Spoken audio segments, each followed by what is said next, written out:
자, 자신을 행복 대통령으로 소개하고 있는 소대관 장로님이라는 분이 계십니다. 그분이 책을 쓰셨는데 그 책의 제목이 행복한 가정을 만드는 비결이라고 하는 책입니다.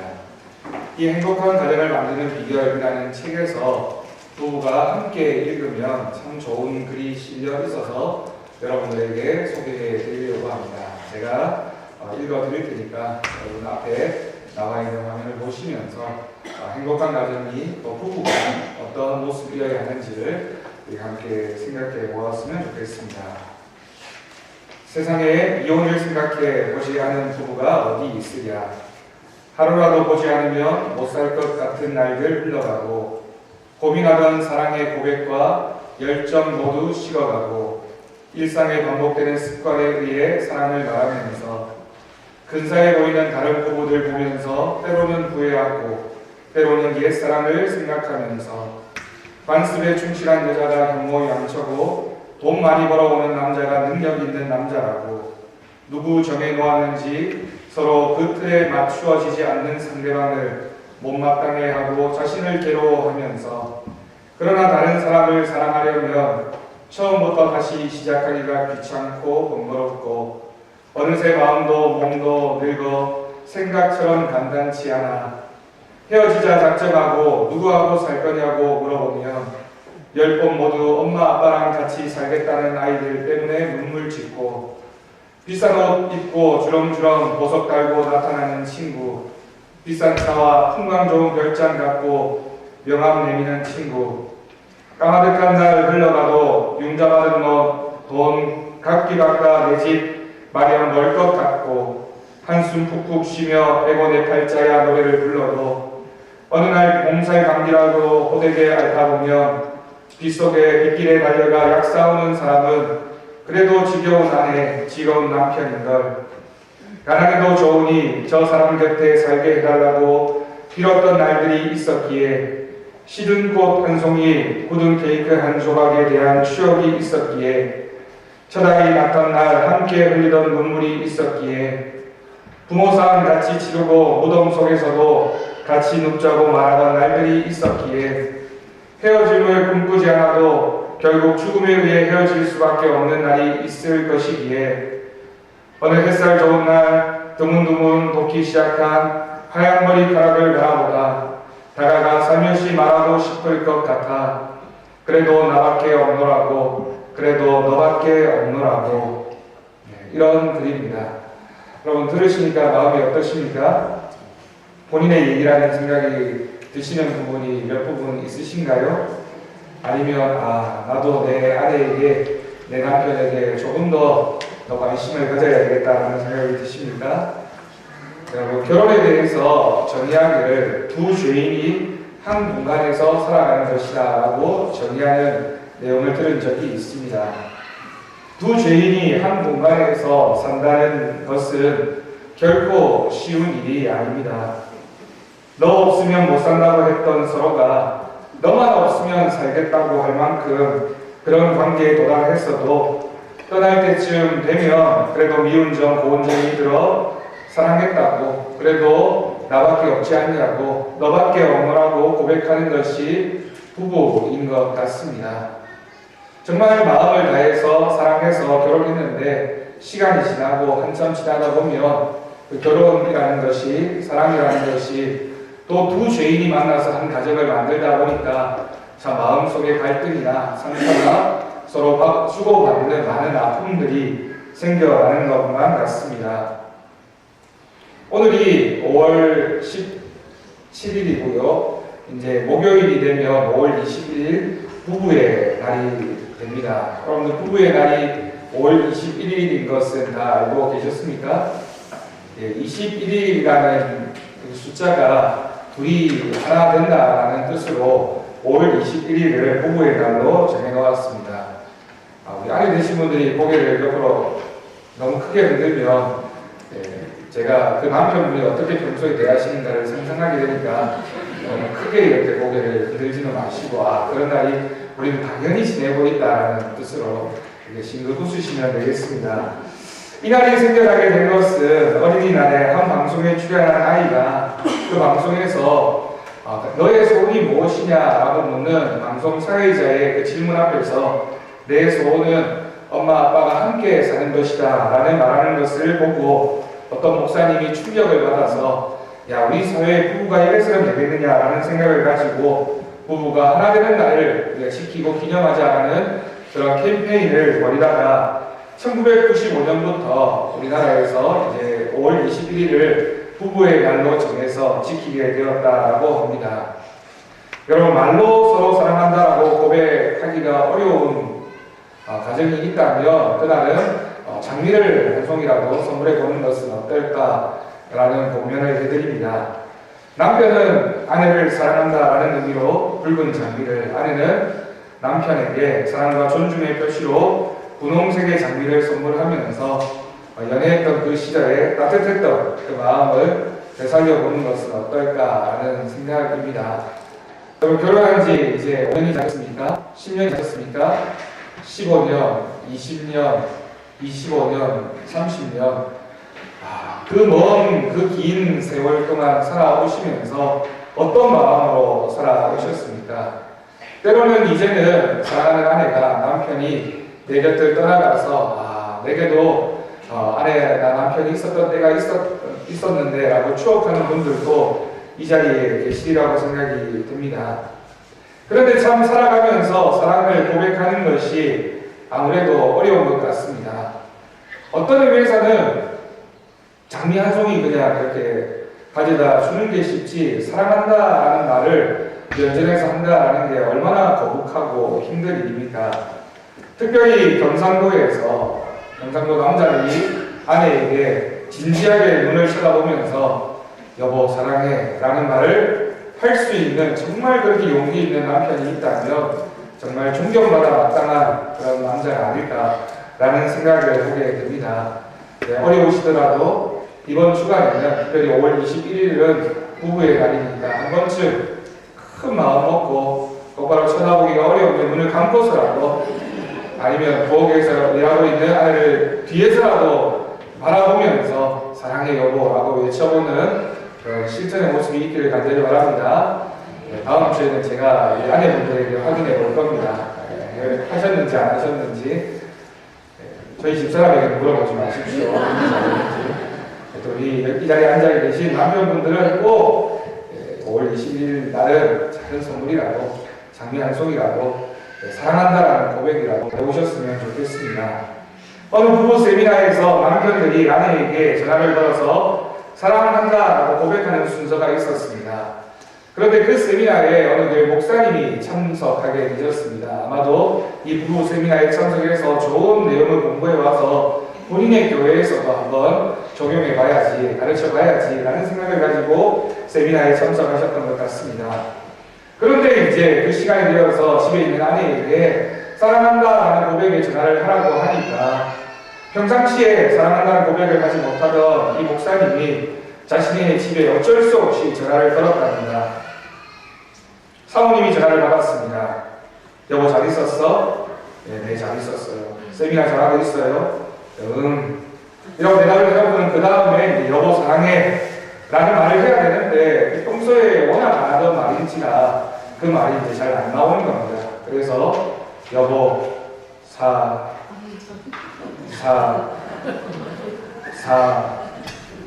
잘 있어?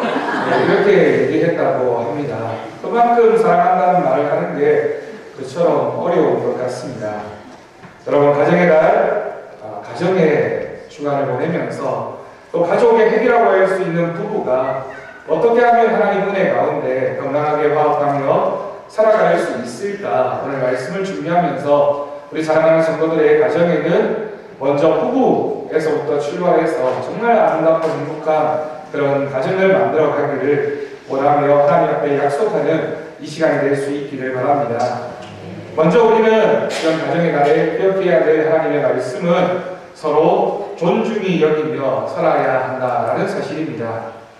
창세기 1장 27절을 보면 하나님께서 사람을 만드실 때 인간을 하나님의 형상대로 만드셨다고 했습니다. 남편도 아내도 하나님의 형상이 들어있기에 서로 간에 존중히 여기며 살아야 한다라는 것입니다. 누구에게나 하나님의 형상이 남겨져 있습니다. 남자라고 해서 특별히 그런 것도 아니고 여자라고 해서 또 특별히 그렇지 않은 것도 아닙니다. 어떻게 보면 이 부부라는 것이 가족이기는 하지만 남남이 만나 함께 살아가는 부부는 가장 가깝기 때문에 가장 어려운 관계일 수도 있습니다. 그래서 부부 사이를 무촌이라고 표현을 합니다.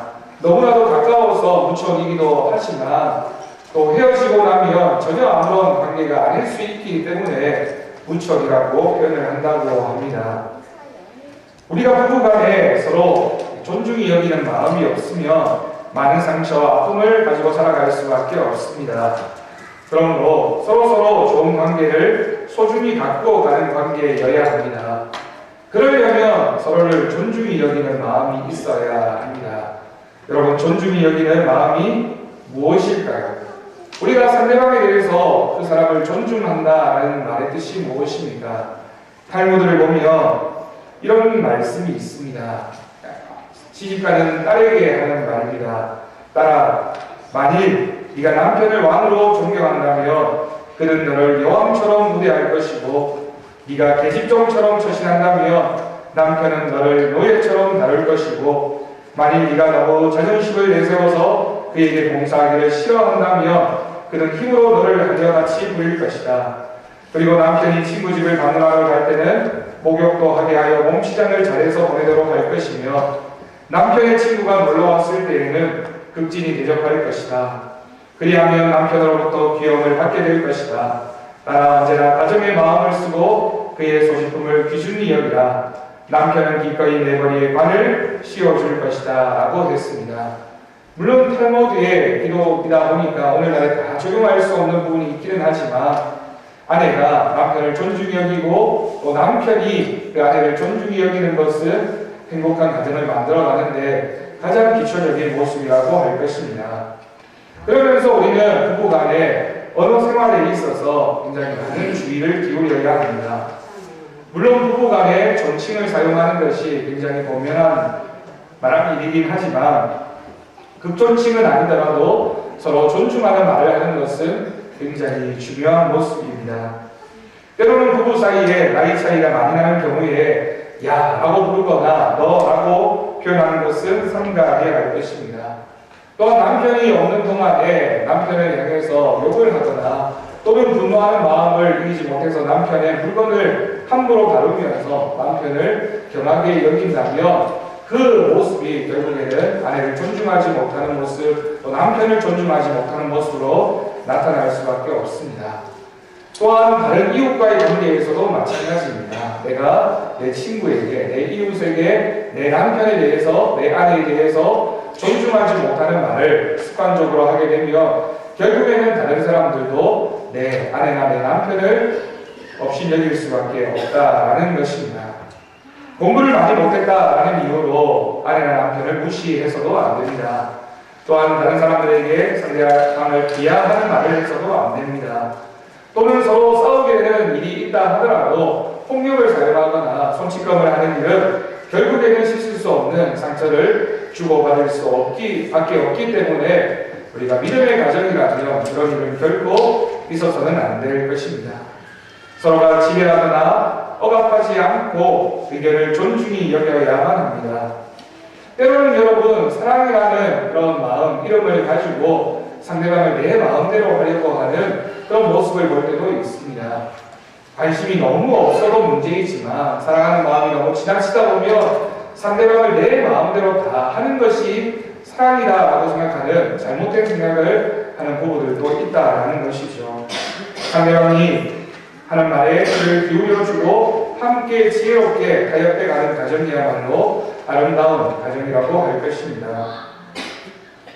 한 예식장에 소속되어 있는 전문 주례자가 결혼 예식을 진행하게 되었습니다.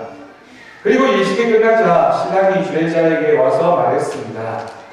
주례비를 얼마나 드리면 됩니까?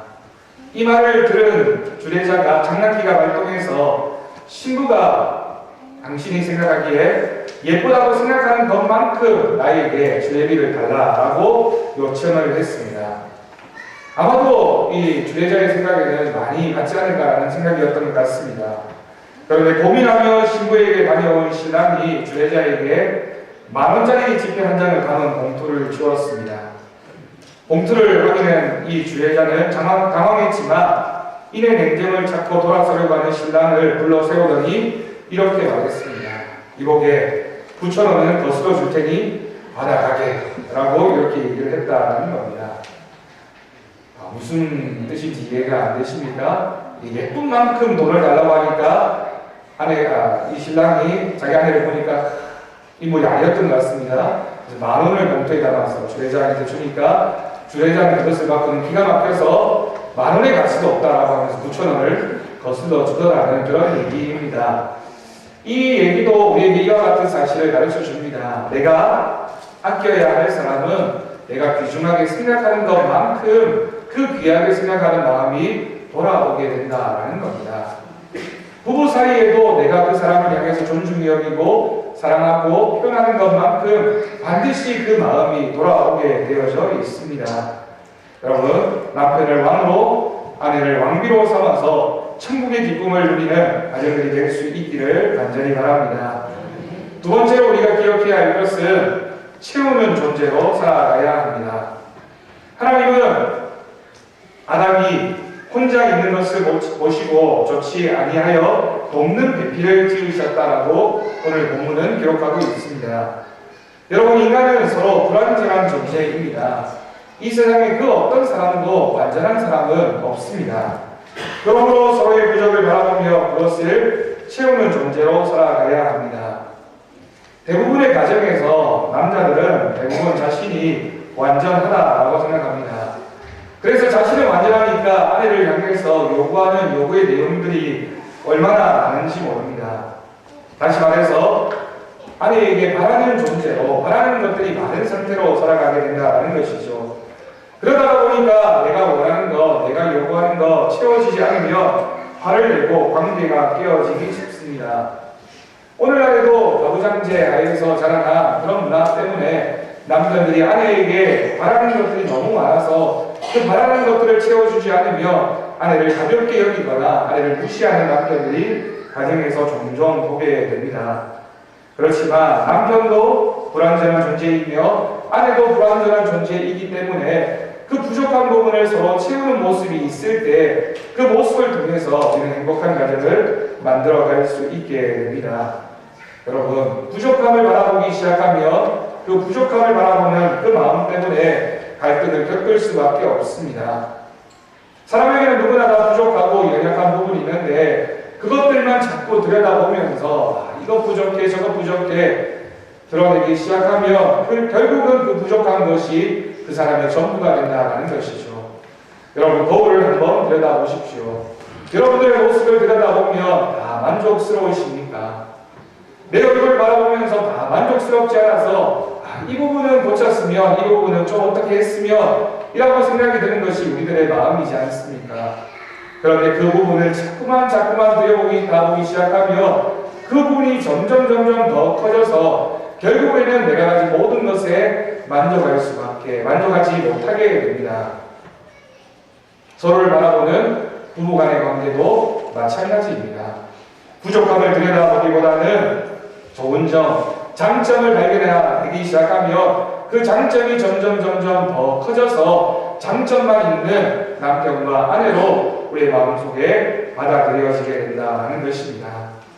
여러분, 부족하기 때문에 결혼했습니다. 내가 만약에 완전했다면 내가 모든 것이 필요가 없는 다 채워진 존재였다면 왜 우리가 결혼했겠습니까? 하나님께서 왜 우리에게 남자에게 아내를 주셨으며 아내에게 남편을 주셨겠습니까? 그러므로 채우는 존재여야 된다는 사실을 우리가 꼭 기억할 수 있기를 바랍니다. 여러분, 세 번째로 우리가 기억해야 할 것은 처음에도 말씀드렸듯이 사랑의 고백이 있어야 합니다. 아담이 하와를 처음 만났을 때 오늘 본문 말씀에 보면 뭐라고 고백했습니까? 이는 내 뼈 중에 뼈라고 살 중에 살이라고 감탄하면서 자기 아내에 대한 자신의 마음을 사랑으로 고백하고 있습니다. 그런데 이 말의 뜻은 너는 내 것이다 라는 말입니다. 부부 간의 관계의 기초가 되는 것이 무엇입니까? 여러분, 사랑입니다. 사랑은 또한 무엇일까요? 부부 생활에 있어서 가장 핵심적인 것이라고 할 수 있습니다. 물론 사랑을 어떻게 정의하느냐에 따라서 굉장히 다른 모습의 사랑에 관한 얘기를 할 수 있을 것입니다.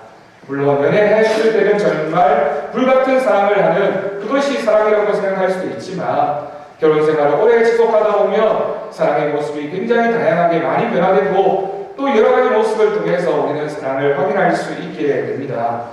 그렇지만 동일하게 사랑을 고백하려면 사랑에 대한 기본적인 이해가 있어야 하는데 그것은 바로 상대방을 받아주는 것이어야 합니다.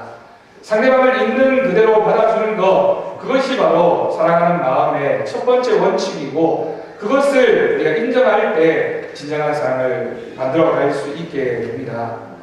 상대방의 무조건적이고 고유하고 독특한 가치를 인정하고 받아들이는 것입니다. 때로는 내가 보기에 불편해 보이고 꼭 고쳤으면 하는 것 있으면 한 번, 두 번, 세 번 시도할 수 있지만 세 번 이상 시도해도 도무지 안 된다 싶을 때에는 받아들이고 인정해 주는 것이 오히려 그 사랑의 관계를 만들어가는 데 도움이 될 수 있다는 것입니다. 남자와 여자는 같은 사람이지만 같은 사람이 아닐 수 있습니다. 정말 많은 차이가 나는 것이 남자와 여자입니다. 오죽했으면 많은 결혼학자들이 남자와 여자를 고양이와 개의 관계로 표현을 하기도 합니다. 개는 반가운 사람을 만나면 꼬리를 살랑살랑 높이 치켜들고 흔들지만 고양이는 사랑하는 대상을 만나면 두려워하는 대상을 만나면 꼬리를 높이 치켜들고 위협을 가한다고 합니다. 그런데 만약 똑같은 모습으로 개와 고양이가 만나서 서로 꼬리를 높이 흔드는 모습을 보고 사랑하는구나, 나를 적대시하는구나, 내 입장으로 그 사람을 생각하게 되면 결국에는 갈등과 다툼이 생겨날 수밖에 없다라는 뜻입니다. 그러므로 사랑은 상대방을 받아주는 것입니다. 여러분 마음속에 지금 생각해 보십시오. 내 아내에게, 내 남편에게 불만 있는 거 적어보라고 하면 아마도 A4 용지 10장을 가득 채워도 쓰지 못할 정도로 많은 불만의 내용을 써내려갈 것입니다. 그렇지만 반대로 부부 세미나에서 많이 하는 일이지만 칭찬할 만한 거 A4지 나눠주면서 적어보라고 하면 채 반장도 채우지 못하고 뭐 칭찬할 게 있냐라고 하는 생각이 드는 게 우리들의 모습입니다. 그런데 그것을 정말 칭찬할 것이 없어서 장점이 없어서 그렇게 쓰지 못하는 것이 아니라 평소에 감사한 것, 고마운 것, 칭찬할 만한 것 그것을 내가 바라보고 인정하기보다는 부족한 것, 단점들 내가 불만족스러워하는 것들만 자꾸 쳐다보니까 그것들에 우리의 마음을 빼앗길 때가 많이 있다는 것입니다. 어떤 부인이 남편과 함께 배를 타고 가다가 질문을 했습니다. 여러분 절대로 이런 질문을 하면 안 되는 질문 가운데 가장 대표적인 질문이 배를 타고 가다가 물에 빠지면 어머니와 자신 가운데 누구를 먼저 건질 것인가? 라고 묻는 질문입니다. 이 질문은 절대로 해서는 안 되는 대표적인 질문 3가지 중에 하나입니다. 이 남편이 당연히 눈치가 없죠? 어머니라고 했습니다. 그러면서 거기까지만 얘기해도 괜찮았을 텐데 한마디 더 눈치 없게 덧붙이기를 장가는 새로 가면 되니까 어머니는 바꿀 수 없지만 부인은 바꿀 수 있으니까 라는 얘기를 했다라고 합니다. 이 아내가 얼마나 큰 상처를 받았는지 모릅니다. 평생 동안 믿고 살아가야 할 남편인데 어떻게 이렇게 얘기할 수 있느냐. 내 마음에 자꾸만 담아두다 보니까 이제 정말 내가 이 감정을 헤쳐나오지 못해서 상담자를 찾아갔습니다. 그래서 상담가를 찾아가서 이런저런 이야기를 전해준 다음에 이런 남자와 어떻게 살아야 하느냐라고 물었습니다. 그때 상담가가 이 부인에게 이렇게 대답했습니다. 부인께서 수영을 배우십시오. 이렇게 대답했더랍니다. 무슨 뜻입니까? 남편에게는 기대할 걸 기대해야지. 더 이상 더 많은 걸 기대해봐야 그 남편에게 나올 수 있는 것은 없다. 차라리 내가 수영을 배워서 물에 빠졌을 때 살아나오는 게 더 현명하다, 이런 얘기입니다. 여러분, 물론 우스꽝스러운 얘기이지만 부부 간에 서로 내려놓아야 될 부분은 내려놓는 것이 행복한 가정을 만들어가는 방법 가운데 하나라는 것입니다. 또 우리가 기억해야 할 것은 사랑은 상대방의 잘못과 허물을 용서하는 것입니다. 폰넬틱이라는 미국의 가정법원의 판사가 자신이 평생 동안 정말 수천 상의 부부 이혼만 담당했던, 소송을 담당했던 이 판사가 말년에 가서 부부관계를 이렇게 말했습니다. 부부 생활에 올림픽이 있다면 금메달을 받아야 될 사람은 용서하는 사람이다. 은메달을 받아야 할 사람은 잊어버리는 사람이다. 동메달을 받아야 할 사람은 인내하는 사람이다 라는 말을 했다고 합니다. 여러분, 용서하고 잊어버리고 인내하는 것이 무엇입니까? 남편이 아내를 바라보면서, 아내가 남편을 바라보면서 많은 것을 우리가 받아들이고 수용할 때 그 부부관계가 아름다운 모습으로 나아갈 수 있다는 것입니다. 종은 울려야 종입니다. 우리 교회도 저 아래쪽에 가면 종이 하나 모여져 있습니다. 나무 밑에 보셨습니까? 근데 여러분, 그게 종이지만 그 종이 울려지지 않으면, 치지 않으면 그 종은 모양만 종입니다. 사랑도 마찬가지입니다. 표현되지 않는 사랑은 사랑이 아닙니다. 마음은 많은데, 생각은 많은데 그런 얘기 백날 해봐야 아무 소용이 없습니다. 표현되지 않는 사랑하는 상대방이 사람의 마음을 못 느끼는데 그것이 무슨 사랑이라고 할겠습니까? 그러니까 이번 한 주간 지내시면서 여러분 꼭 가정에서 사랑의 고백을, 사랑의 표현을 많이 할 수 있는 우리 모두가 될 수 있기를 간절히 바랍니다. 마지막으로 부끄러움이 없어야 합니다. 오늘 말씀을 보면 벌거벗었으나 부끄러워하지 않았다라고 하는 것은 가정이 편히 쉴 수 있는 안식처라는 것입니다. 인간이 세상을 살아가면서 체면이나 자존심을 먹고 알몸으로 쉴 수 있는 것이 가정입니다. 물론 그렇다고 해서 우리가 가정에 들어가면 알몸으로 다 벗고 있는 것은 아니지만 그래도 정말 마음 편하게 모든 것을 다 드러내놓고 내 가정에서만큼은 정말 편안하게 쉴 수 있는 공간이 가정이어야 합니다. 그런데 가정에서 때로는 남편이, 때로는 아내가 계급장을 붙이고 살아가는 사람들을 보게 됩니다. 또는 가정은 누가 가족을 위해서 얼마만큼 더 공을 세웠는가 훈장을 달고 있는 곳이 아닙니다.